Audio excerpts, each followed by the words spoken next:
Coup de zoom dans Mobility TV avec Vincent Salimon. Bonsoir. Bonsoir Pierre. Président du directoire de BMW Group France. Nous sommes également avec Berislav Kovacevic. Bonsoir Pierre. Consultant de MTV, Mobility TV. Bonsoir aussi à Arnaud Aimé. Bonsoir Pierre. De SIA Bonsoir, Partners. monsieur. Nous sommes face à une crise sans précédent, je ne parle pas celle du Covid, la crise des semi-conducteurs qui pourrit la vie des constructeurs, qui affaiblit les chaînes de construction, qui ralentit la fabrication des produits, qui ralentit de fait la croissance, la rentabilité du secteur automobile. Et pourtant, quelques enseignes ne s'en sortent pas trop mal. Et c'est le cas de BMW, notamment au troisième trimestre 2021. Quel a été le secret ?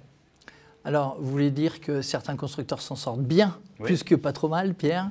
Et effectivement, le secret, c'est de travailler très en amont dans la chaîne de production, en fait, et très en amont avec les partenaires. Et je crois que c'est important pour les fournitures en général, pour la production, mais c'est important aussi pour le développement de la mobilité durable. On aura l'occasion d'en reparler. Mais le BMW Group a toujours travaillé avec ses fournisseurs comme on travaille avec des partenaires. Donc on intervient très en amont avec eux, on s'engage très en amont sur des volumes de production. Et pour la mobilité électrique, notamment pour les voitures électriques, on commande des matières premières pour eux. Donc on se retrouve fournisseur de nos partenaires pour pouvoir s'assurer, 1, de la qualité, 2, de la quantité et 3, du respect des aspects sociaux et environnementaux des matières premières. Donc ça n'a pas empêché des ventes en baisse, j'ai noté, de 12% au troisième trimestre. Alors au global, on est à plus 18% au niveau du groupe. Là, on parle au niveau global, en fait, on est à plus 18% pour le BMW Group. Et si on regarde en France, simplement sur un marché qui est plutôt à 3%, à plus 3% par rapport à l'année dernière, BMW est à plus 18%. BMW est à plus 10, Mini est à plus 18, et sur un marché moto qui est à plus 9, parce que BMW Group c'est aussi du 2 roues, sur un marché moto qui est à plus 9, BMW Motorrad est à plus 13. Donc on voit que toutes les marques progressent, et ça ce sont des chiffres d'immatriculation donc qui tiennent compte des productions que l'on soit en France, mais les niveaux de commande sont encore supérieurs, donc les portefeuilles ont été largement renforcés. Avec des bénéfices en hausse également.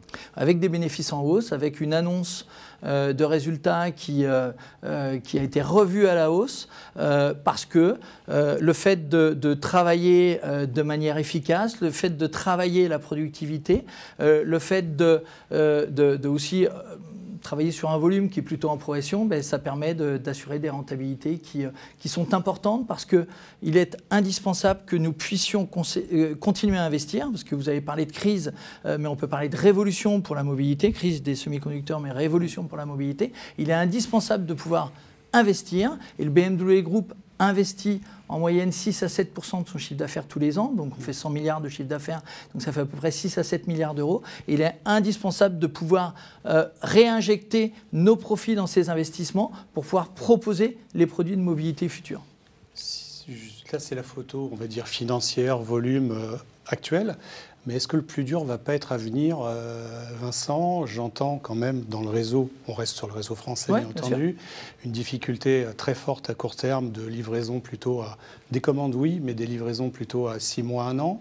Des configurations pas faciles à respecter. On parle de vraies difficultés sur des écrans digitaux, sur des têtes hautes, sur des ayons motorisés, donc des configurations compliquées à respecter. Et puis j'ai senti une vraie, pas défiance, mais une vraie crainte de la plupart des commerciaux très attachés généralement aux 3 marques, BMW, Mini, Moto, qui se disent mais qu'est-ce que j'ai à vendre? J'ai plus que 3, 5, 10 voitures en stock à vendre. Dans le showroom, il y a des véhicules d'occasion ou des voitures en attente de livraison. Comment je survis là dans les mois qui viennent alors qu'on vient effectivement, globalement, on est dans une belle situation. Mais là, qu'est-ce qui va se passer les prochains mois? Globalement, c'est un problème de riches, parce que quand on écoute le réseau, mes partenaires, et j'espère qu'ils nous écoutent, et je suis persuadé qu'ils nous écoutent, et ça fait 26 ans que je suis dans l'automobile, ça fait 26 ans que je suis chez BMW Group, et on a grandi ensemble, donc je les connais très bien.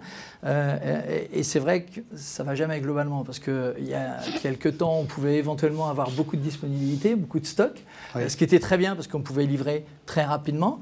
Aujourd'hui, on a moins de stock, donc effectivement on livre un petit peu moins rapidement, mais est-ce que c'est pas un problème de riche? Est-ce que c'est, en tout cas pour le réseau, après il faut gérer effectivement la relation avec les clients. C'est un problème pour celui qui a besoin d'une voiture tout de suite. Mais on a du stock. Enfin, il y a moins de stock, c'est vrai, mais il y a des voitures de disponibles. Berislav connaît très bien le VO et globalement, s'il faut livrer des voitures très rapidement, on sait livrer des voitures très rapidement, notamment en véhicule d'occasion, et je vais vous expliquer pourquoi. C'est qu'on a développé un système de location spécifique à BMW Group, on était le premier à le faire en 2003. Un système qui s'appelle Passlease, qui fait que le constructeur, depuis plus de 15 ans, près de 20 ans, s'engage à reprendre les véhicules d'occasion, en fait, les buy-back qui sont financés. Et ça, c'est une force très importante pour nous parce que, ça nous permet de faire beaucoup de production en termes de financement. 2, ça permet de capitaliser sur les valeurs résiduelles. Et 3, ça permet d'avoir un sourcing VO que n'ont pas les autres marques. C'est ce qui leur fait tenir à l'heure actuelle. Et donc aujourd'hui, il y a un petit peu de stock VM. C'est vrai qu'il y en a moins qu'habituellement, mais il y a quand même quelques voitures en stock. Je regarde les stocks très régulièrement et on peut livrer des voitures. Et les stocks sont disponibles sur bmw.fr. Ensuite, il y a du stock VO et notamment des VO récents. Donc le client qui veut vraiment une voiture rapide, à la limite, on peut trouver aussi un système de location qui fait qu'il va louer une voiture pendant 18 mois pour pouvoir basculer rapidement ou en tout cas au bout de 18 mois, sur la voiture qu'il aura vraiment commandée et configurée. Maintenant, il est vrai que le rôle du conseiller commercial ou de la conseillère commerciale n'est pas simple parce qu'il faut pouvoir affiner la production, parce qu'il faut parfois vendre la voiture plusieurs fois. On en est conscient, mais ça n'a pas entaché le moral des équipes commerciales BMW et on le sent au niveau du turnover. En fait, on a très peu de turnover dans les équipes commerciales parce qu'ils ont confiance, parce que le BMW Group s'en est plutôt mieux sorti. On a vu les chiffres tout à l'heure et que la situation va s'améliorer dans le futur. Mais encore une fois, il ne faut pas s'arrêter sur la situation actuelle. Il faut regarder les perspectives. Et je crois qu'en termes de développement de mobilité, le BMW Group est bien positionné sur les offres qui sont proposées pour les années à venir. Ce qui est assez amusant, c'est qu'on parle beaucoup de BMW et de Mini, mais on oublie Rolls-Royce, qui est effectivement un infinitésimal dans le groupe BMW, alors que c'est l'année record. On explose totalement sur le global monde en fait, de BMW Monde. C'est totalement hallucinant ce qui se passe. Alors, c'est l'année record, mais en sachant qu'on cumule de manière successive des années records parce que la gamme Rolls-Royce est phénoménale. C'est vrai que malheureusement, la marque n'est pas présente en France. Elle est présente à Monaco, elle n'est pas très loin. Elle est présente à Bruxelles. Bon, ça ne représente pas un volume énorme, mais ça montre aussi la force du BMW Group de pouvoir toucher l'ensemble des segments, puisqu'on peut parler du luxe avec Rolls-Royce, mais il faut aussi parler du Douro, et quand on parle de mobilité, il ne faut pas oublier Motorrad, et encore une fois, ça bien sûr. Aussi. Arnaud Aimé. Pour revenir sur le véhicule neuf, il y a encore du stock, mais il y a quand même moins de stock, il y a moins de configurations disponibles, il y a des délais de livraison qui augmentent pour les clients qui exigent du neuf et qui peuvent patienter certes avec du VO. J'avais 2 questions. Vous, côté BMW, à l'échelle groupe Monde, disons, est-ce que vous entrevoyez, et si oui, à quelle date, la fin de cette pénurie de composants, notamment de semi-conducteurs, qui gênent pour tous les équipements électroniques? Et puis, deuxième question, est-ce que ça change la politique industrielle de BMW? Vous dites que historiquement, vous investissez dans la filière jusqu'à devenir fournisseur de vos fournisseurs pour sécuriser les appros de semi-conducteurs et autres, en matière première. En matière première, donc notamment du semi-conducteur qui est critique aujourd'hui. Est-ce que ça veut dire aussi dans la politique de BMW, pour être plus résilient face à les crises futures, qu'on va être moins sur comme les autres constructeurs automobiles, dans du just-in-time et minimiser les stocks, et davantage sécuriser des stocks de produits même intermédiaires, disons, chez vous ou chez vos fournisseurs équipementiers, pour être plus résistant face aux aléas, disons, d'approvisionnement? Alors, 2 questions. La première, combien de temps ça va durer? J'en sais rien, honnêtement. En revanche, le numéro 2 du groupe, le docteur Peter, a annoncé qu'effectivement ça continuerait, ça toucherait en partie 2022. Donc l'année 2022 va être touchée, mais je crois que personne ne peut dire exactement comment ça va durer. Et encore une fois, il faut regarder constructeur par constructeur parce que certains sont très nettement touchés, d'autres arrivent à s'en sortir. Donc à la limite, la situation n'est pas du tout la même à vivre entre les constructeurs. Maintenant, le fait de s'approvisionner ou de monter très en amont dans la chaîne d'approvisionnement, l'objectif, ce n'était pas de sécuriser, le premier objectif n'était pas de sécuriser cette chaîne d'approvisionnement. En fait, le premier objectif, c'était de maîtriser. De maîtriser en termes quantitatifs et en termes qualitatifs, effectivement, comme vous le dites et comme je l'ai précisé tout à l'heure. Et la spécificité du BMW Group, c'est de travailler. En fait, aujourd'hui, on vit une révolution dans l'automobile et il faut qu'on baisse les émissions de CO2.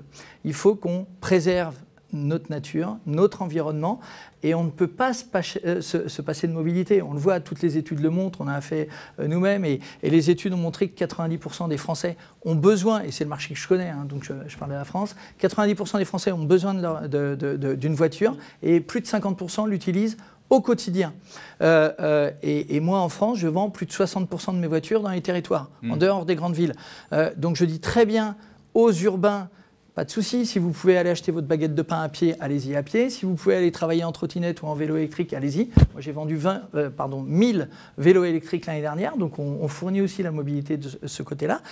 En revanche, pour ceux qui n'ont pas de solution en transport en commun, en vélo, il faut bien qu'ils utilisent leur voiture. Donc la mobilité individuelle est importante en France comme dans d'autres pays. Et ne travailler les baisses d'émissions de CO2 qu'à l'usage ne suffit pas.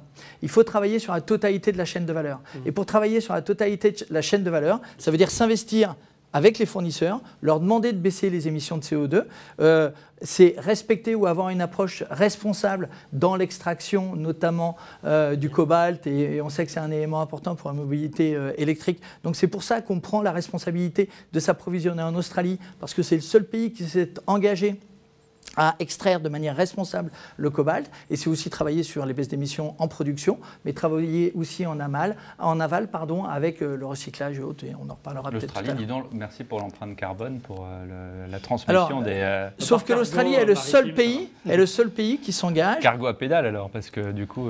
Mais Pierre, l'Australie est le seul pays qui s'est engagé à extraire de manière responsable et humaine le cobalt. Donc, là où vous avez entièrement raison, c'est qu'il faut, dans la mesure du possible... Il faut que ça donne des idées. Non, et dans la mesure du possible, il faut essayer de rapprocher la production de l'usage et des besoins. Et c'est la force du BMW Group d'avoir plus de 30 usines dans le monde et donc de pouvoir produire près des marchés. Et nous travaillons justement avec nos partenaires pour rapprocher, y compris la production en amont. Donc par exemple en Europe, les cellules, vous savez qu'aujourd'hui on dépend plutôt de fournisseurs, les cellules de batterie, on dépend plutôt de fournisseurs chinois ou de fournisseurs coréens. Mais la première étape a été de faire investir un de nos fournisseurs pour produire en Allemagne, c'est CATL, qui est en train de construire une usine justement en Allemagne. Et la deuxième étape est de travailler avec une start-up qui n'est plus une start-up maintenant, qui s'appelle Northvolt, qui va fabriquer des cellules, non seulement en Europe, mais uniquement avec de l'énergie hydraulique. Ce qui veut dire que les émissions de CO2... Et qui va les recycler en plus. Alors en plus, on travaille sur le recyclage, effectivement, mais ça veut dire qu'on maîtrise les émissions de CO2 sur la totalité de la chaîne de valeur, pas que sur l'usage. On s'engage, parce que le BMW Group veut s'engager, et on a signé les accords de Paris, donc on n'a pas attendu la COP26, mais nous, dès 2015, dès la COP21, on s'est engagé sur le fait de respecter justement ces baisses d'émissions de CO2. Et on a annoncé qu'entre aujourd'hui et 2030, on baisserait nos émissions de CO2 de 40% au total. C'est 200 millions de tonnes de CO2 qui ne seront pas émis dans l'atmosphère, en travaillant justement sur chaque étape de la production. Une question sur cette transition dont on parle beaucoup, révolution énergétique. Là, en ce moment, il y a un beau lancement, d'après ce que j'entends, sur le X4, avec un nouveau modèle dans la gamme, X4. Non, c'est parce qu'il y a deux lancements en même temps, exactement. Et le i4. En fait, on lance à la fois le iX et l'I4. Autant donc, pour moi. Au global, ça fait deux lancements. Mais c'est vrai qu'il y a un X4 restylé. Oui, tout à fait, c'est vrai. J'entends dans les réseaux une petite inquiétude de se dire, on fonce, on essaye de rattraper un retard, parce qu'a priori, dans les stats que j'ai lus, 230 000 voitures électriques vendues par BMW Group dans le monde. 231 600. Voilà, c'est un trimestre de vente de Tesla, donc il y a un rattrapage. Mais en même temps, le cœur des motards BMW, le cœur de nombreux clients BMW et même de Mini, bat souvent pour ce qu'il y a sous le capot. C'est quand même l'ADN de la marque. Ce qu'il y a sous le capot demain, est-ce que c'est encore du BMW ? Comment on va garder cette image fabuleuse il y a un point qui est indispensable, acquise depuis 100 ans. Le plaisir de conduire, c'était la pub dans les années 80. Alors c'est toujours la pub aujourd'hui.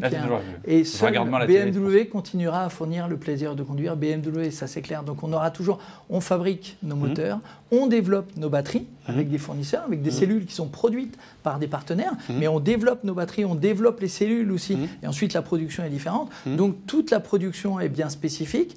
On a notre approche durable qui fait que nous sommes le seul constructeur à avoir des moteurs électriques sans terres rares. Nous avons une approche circulaire qui fait que aujourd'hui, dans nos batteries, des batteries de 5e génération, l'aluminium est déjà de l'aluminium recyclé à hauteur de 30%. Le cobalt est du cobalt recyclé à hauteur de... Mais Vincent, pardonnez-moi de vous couper, je ne pense pas que ça soit ça qui fasse battre le cœur des automobilistes, comme le disait Berislav. Le bruit d'un 6-cylindres BMW, le bruit d'un moteur boxeur d'une R1200 RT qu'on conduit également, c'est ça aussi qui fait l'ADN de la marque, il a raison. Il y a ce côté bavarois qui est inimitable. Et comment est-ce qu'on va le retrouver avec un moteur électrique qui n'est qu'un moteur électrique? Alors, on le retrouve avec les spécificités BMW en moteur électrique. On continuera à le retrouver aussi en moteur thermique parce qu'on prévoit 50% de ventes en 100% électrique en 2030. Et ça veut dire que le thermique sera toujours là, mais un thermique moderne, donc un thermique qui permet de renouveler le parc automobile et donc de faire en sorte que le parc génère moins d'émissions de CO2. Et je vous invite, Berislav, à venir essayer la i4 M50 et vous verrez que le plaisir BMW, le plaisir de conduire BMW est toujours là. C'est une électrique. C'est une 100% électrique. Ouais. Et Pierre, et il y a... Alors, non seulement ADN il y a le plaisir de conduire, il y a le contact à la route BMW, il y a la puissance BMW bien évidemment, et en plus effectivement on a travaillé sur le son aussi, on a travaillé avec des producteurs de musique pour faire en sorte que l'environnement BMW, l'environnement de puissance soit toujours là en 100% électrique. C'est vrai qu'on passe quand même du mouvement mécanique à la montre à quartz, hein, c'est difficile. Arnaud Aimé.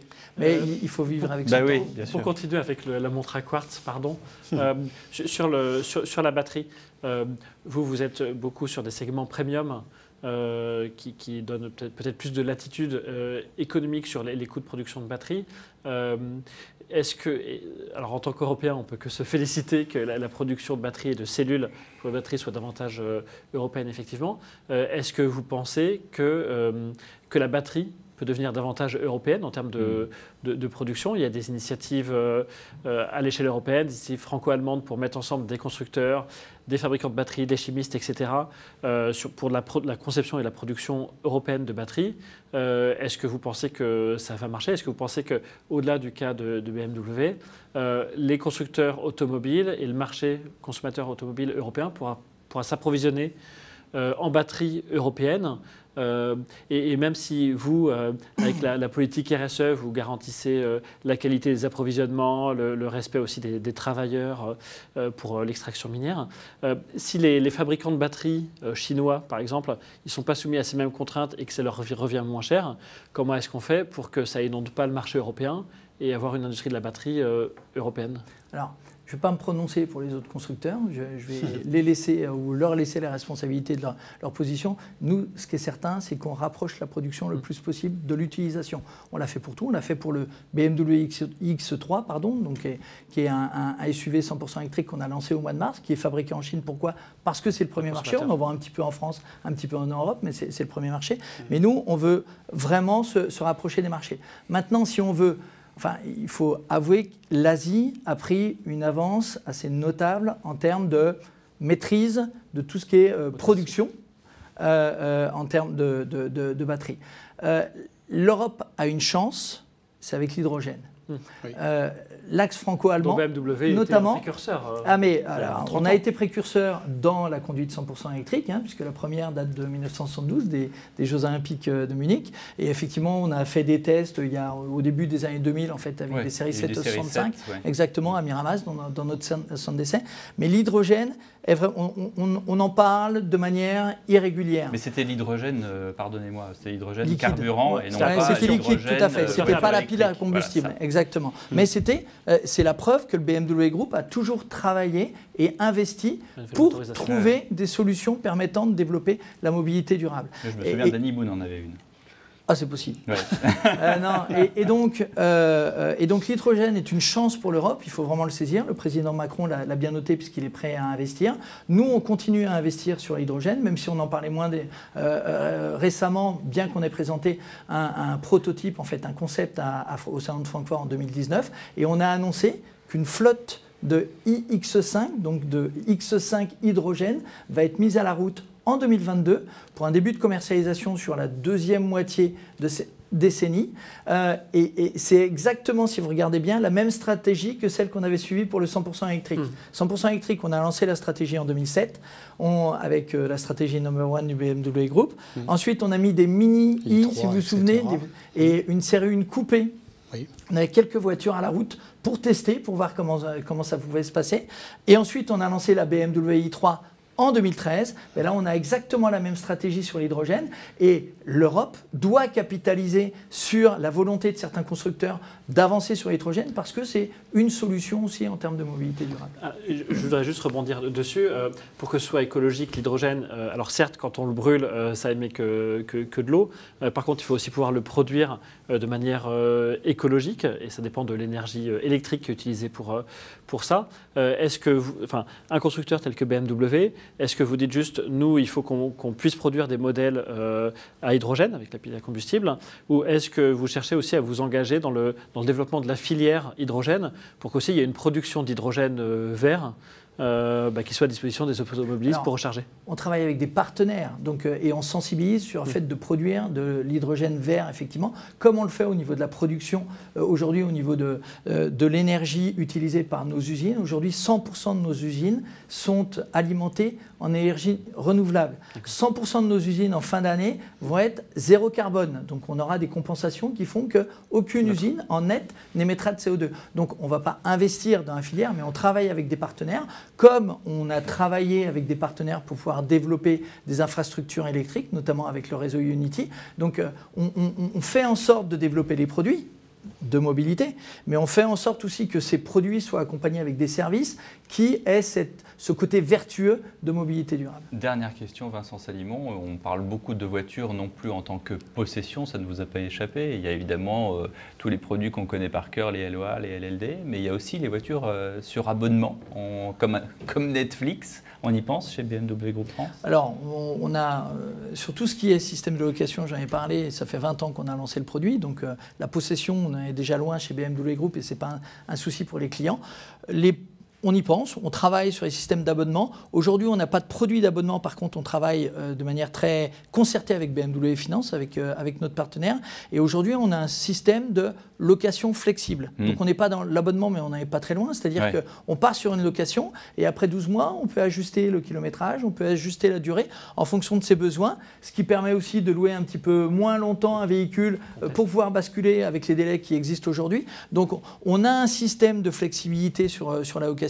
Comme d'ailleurs, on a des systèmes de location flexibles en termes de produits, puisqu'on voit que la mobilité électrique urbaine, c'est un produit parfait pour se déplacer en ville, mais avec des autonomies qui ne permettent pas toujours de partir en vacances l'été de manière sereine. Et bien avec BMW Finance, on a lancé un produit qui s'appelle OpenSwap, qui fait que dans le loyer de location, à 325 € par mois pour une mini électrique, vous avez, en rajoutant 50 € par mois, la possibilité d'avoir accès pendant 20 jours par an à un véhicule thermique qui soit une BMW ou une Mini. Pour partir en vacances, et pour partir en vacances et que vous allez récupérer en concession. Alors, bonnes vacances, Vincent Salimon, et merci d'être passé par Mobility TV. Merci, Pierre.